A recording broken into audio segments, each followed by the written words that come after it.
తాకట్టులో ఉన్న బంగారాన్ని విడిపించి ఆ రోజున్న మార్కెట్ ధర కట్టి మిగిలిన డబ్బును మీకు అందిస్తుంది ఎస్వీఎస్ గోల్డ్.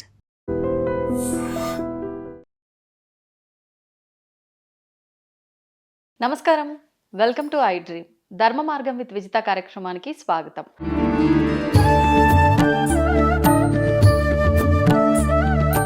ప్రస్తుతం మనతో పాటు ఉన్నారు ప్రముఖ ఆధ్యాత్మికవేత్త శ్రీమతి బట్టిప్రోలు విజయలక్ష్మి గారు. ఇప్పుడు అమ్మతో మాట్లాడి మరిన్ని విషయాలు తెలుసుకుందాం. నమస్కారం అమ్మా. నమస్కారం అమ్మా. అమ్మ, వసంత పంచమి రాబోతుంది. వసంత పంచమి యొక్క విశిష్టత, ఆ రోజు ఆచరించాల్సిన విధానాలు ఏంటి, అసలు ఎందుకు వచ్చింది వసంత పంచమి? అంటే వసంత పంచమి అంటే రంగులు చల్లుకునే ఒక రకమైన హోలీ పండగ అని కొంతమంది అనుకుంటారు. కొంతమంది సరస్వతి అమ్మవారికి సంబంధించి పిల్లలకి అక్షరాభ్యాసం చేయాలేమో అని అనుకుంటుంటారు. అసలు ఏంటి నిజంగా వసంత పంచమి అంటే? సరస్వతీదేవి అవతారం ఎత్తిన రోజు, ఆవిర్భావం. దసరాల్లో కూడా ఒకటి మూలా నక్షత్రం నాడు సరస్వతికి ప్రత్యేకంగా చేస్తాం. అక్కడంతా రాక్షస సంహారం సంబంధించినటువంటిది. దసరాలన్నీ అవే కదా. అవును అవును, రాక్షస సంహారానికి సంబంధించినటువంటి. అంతే. ఇక్కడ ఆవిడ నిన్న ఎలాగైతే రథసప్తమి నాడు సూర్యుడు పుట్టుక జన్మ అని చెప్పుకున్నామో, సూర్యుడు అవతరించాడని, ఇక్కడ అలాగే సరస్వతీదేవి అవతరించిన రోజు. అంటే ఏ ఉద్దేశంతో? ఏ ఉద్దేశంతో అంటే బ్రహ్మ ప్రాణం పోశాడు. బ్రహ్మ ప్రాణం పోయంగానే ఏదో ఒక జీవి బయటకు వచ్చింది. దానికి ఎంతో ఇంత బుద్ధి ఉండాలిగా. అంతేగా, లేకపోతే అది ఎలా బతుకుతుంది ఇక్కడ? అవును, చీమని నలిపేసినట్టు నలిపేరు. ప్రాణంతో పాటు ప్రజ్ఞ కూడా ఇస్తే ఈ రెండు కలిసి బతుకుతుంది జీవి. కనుక ఈ రెండింటిని జత చేసి ప్రాణంతో పాటు ప్రజ్ఞనిచ్చి బయటకు వదిలాడు. కనుక ఆ ప్రజ్ఞా స్వరూపమే ఈవిడ. అందుకనే ఆయన ప్రాణం పోశాడు, ఈవిడ ప్రజ్ఞనిచ్చింది. ఇవి రెండు ఉంటే ఏ జీవైనా హ్యాపీగా బతికేస్తాడు. ప్రజ్ఞ అంటే ఒక రకంగా జ్ఞానం, జ్ఞానం, తెలివితేటలు. మరి ఇప్పుడు ఆల్రెడీ అందుకే ఆవిడ జ్ఞాన సరస్వతి అనే పేరు కూడా ఆవిడకుంది. అవును, అంటే జ్ఞానం ఇచ్చి మనని మన పనులు మనం చేసుకోమని, బుద్ధితో మెసులుకోమని పంపిస్తే అందరూ బుద్ధి లేని పనులే ఎక్కువగా చేస్తున్నారు. మరి ఈ రోజు ఏం చేయాలి కూడా? ఒక చిన్న ఉదాహరణ చెప్తా, ఇక్కడ ఈ మాట వచ్చింది కనుక. అదే, ఒకసారి బాగా నా కొలీగే వేరే కొలీగ్ పిచ్చి పనులు చేస్తూ ఉంటే కంప్లైంట్ చేయడానికి వెళ్తే, వాడికి బుద్ధి ఉండి తెలివిగా ఆ పని చేసుకుంటున్నాడు, నీకు బుద్ధి లేక నువ్వు అలాగ డబ్బులు సంపాదించుకోలేకపోతున్నావు అన్నారు ఒకళ్ళు, పై వాళ్ళే. ఓకే, సపోర్ట్ చేశారు బుద్ధి లేని పనిని. అర్థమైంది? అర్థమైంది. ఇప్పుడు ఎవరికి బుద్ధి లేదు? చెప్పే వాళ్ళకి బుద్ధి లేదు, ఆ తప్పు చేసే వాళ్ళకి, సపోర్ట్ చేసే వాళ్ళకి, ఈ కంప్లైంట్ చేసేవాడికి బుద్ధి లేదు. ఎందుకంటే అలాంటి వాళ్ళకి ఆ కంప్లైంట్ బుర్ర ఉందని వీళ్ళు పోయి కంప్లైంట్ ఇచ్చే కంప్లైంట్ ఎవరి లాంటి వాళ్ళకి ఇవ్వాలి? దీనికి పరిష్కారం దొరికే చోట ఇవ్వాలి. కరెక్ట్ కదా. కొంపదీసి మీరు కాదు కదా కంప్లైంట్ ఇచ్చింది. నెబ్బే నేను అలా చెయ్యనుగా, నాకు బాగా తెలుసు ఎవరితో ఏం చెయ్యాలనేది నాకు తెలుసు. చాలా జాగ్రత్తగానే ఉంటా ఆ విషయంలో. అందుకనే చక్కగా అంతా ఇంతవరకు జయించి విజయలక్ష్మిగా బయటకు వచ్చా.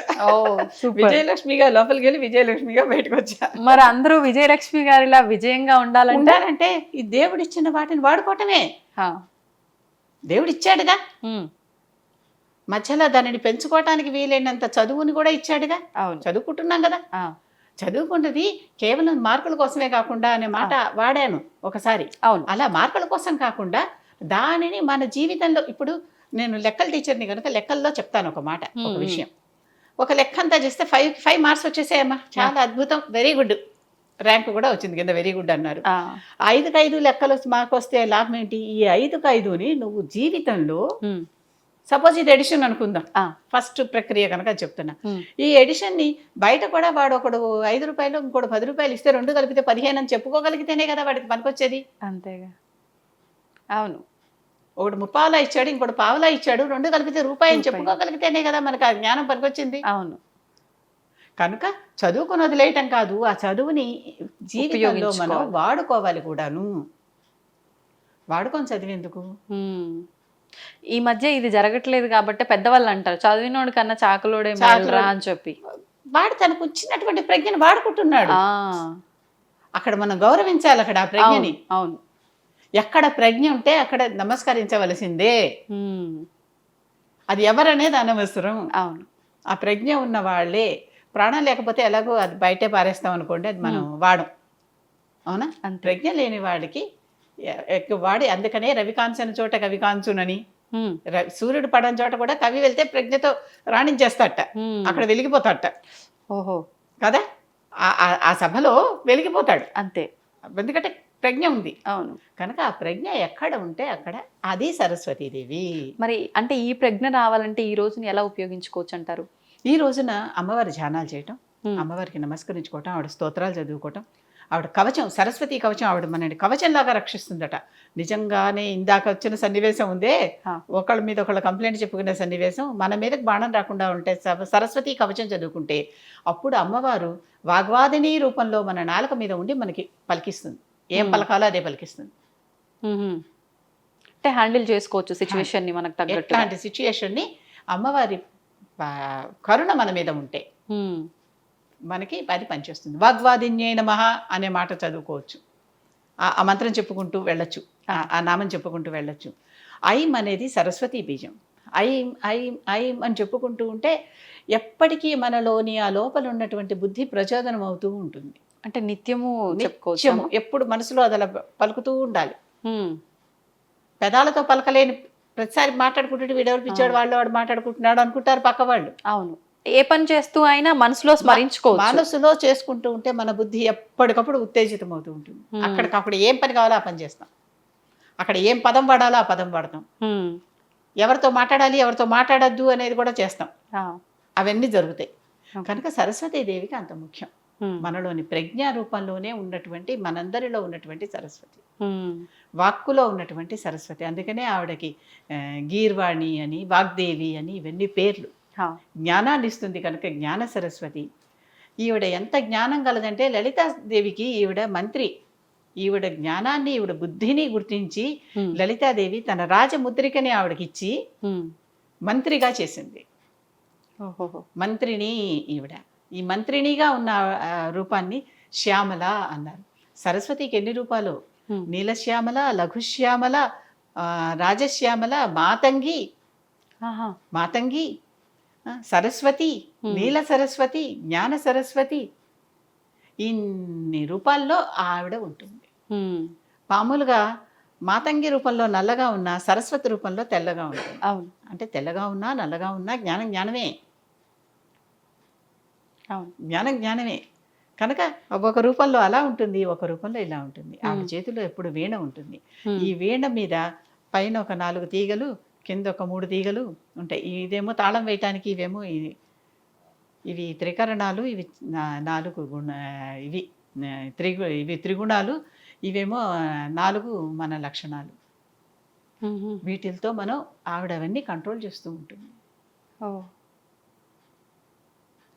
వాటిల్ని కంట్రోల్ చేసి మన లోపల ఉన్నటువంటి లక్షణాలన్నింటినీ ఆవిడ చక్కగా ఎప్పటికప్పుడు ఉద్దీపన అయ్యేలాగా చేస్తుంది. అంటే ఎప్పటికప్పుడు రీఫర్బిష్ అయ్యేలాగా చేస్తూ ఉంటుంది.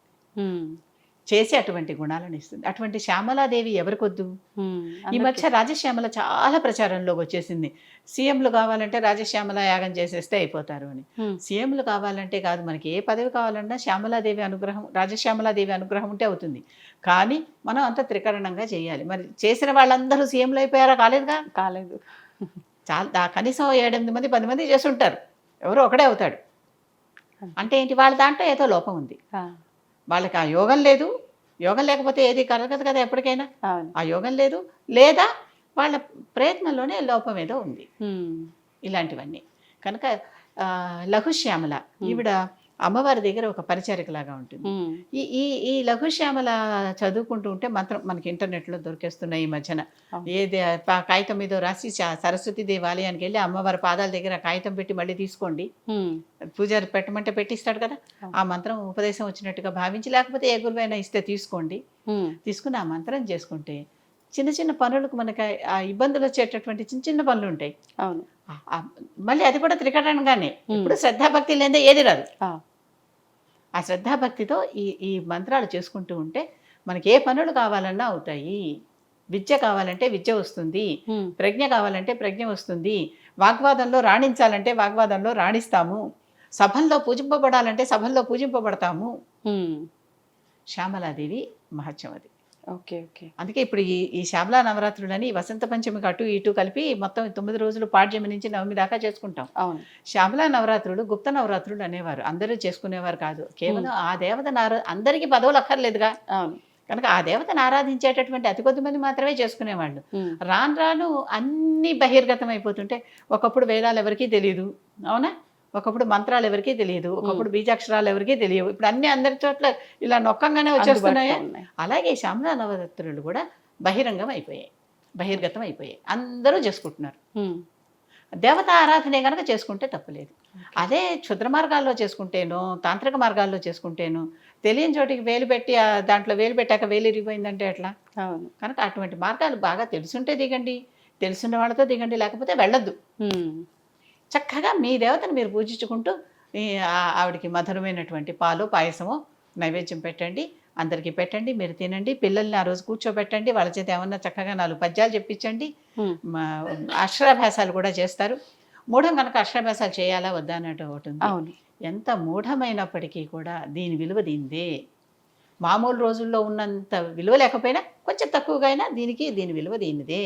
Okay okay. ఇప్పటికీ కూడా గమనిస్తే ఎన్నో స్కూళ్ళలో, ఎన్నో కాలేజీల్లో, ఎన్నో యూనివర్సిటీల్లో మనకి సరస్వతి ఆలయాలు కనపడతాయి. ఇక్కడ మన ఉస్మానియా యూనివర్సిటీలో కూడా కంచి చంద్రశేఖరేంద్ర సరస్వతి ఆలయం కట్టించారు. ఉండాలి విద్యాలయం అంటే అమ్మవారు ఉండాలి అని లైబ్రరీ పక్కనే కట్టించారు. చదువుల తల్లి సరస్వతి. ఏం మొదలుపెట్టినా ఏమంటున్నాం, సరస్వతీ నమస్తుభ్యం వరదే కామరూపిణి విద్యారంభం కరిష్యామి సిద్ధిర్భౌతమే సదా, నాకు సిద్ధి చేయమ్మా అన్నిట్లోనూ, అన్ని దగ్గరికి, అన్నిటికీ అని చెప్పుకుంటున్నాం కదా. కనుక అటువంటిది సరస్వతి. ఆ సరస్వతి ఎవరికి వద్దు? అవును. ఈ రోజుల్లో బతకాలంటే అందరికీ ఆ తెలివితేటలు కావాల్సిందే. ఆ తెలివితేటలకి అధినేత అయినటువంటి ఆవిడని మనం పూజించుకుంటే మంచిది.